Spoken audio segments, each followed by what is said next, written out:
In this video, I will show you how to use HubSpot as an SDR. First, log into your HubSpot account and open the CRM dashboard. As an SDR, your main focus is finding leads, reaching out, and booking meetings.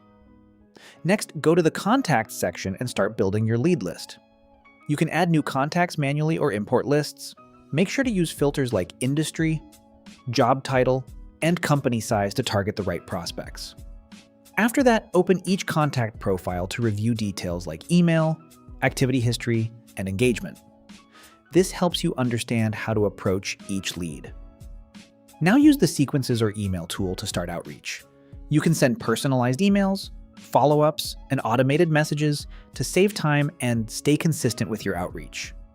Then move to tasks and create reminders for follow-ups, calls, and daily prospecting activities so you never miss a lead. You can also use the deals pipeline to track opportunities and move leads through stages like new lead, contacted, meeting booked, and closed.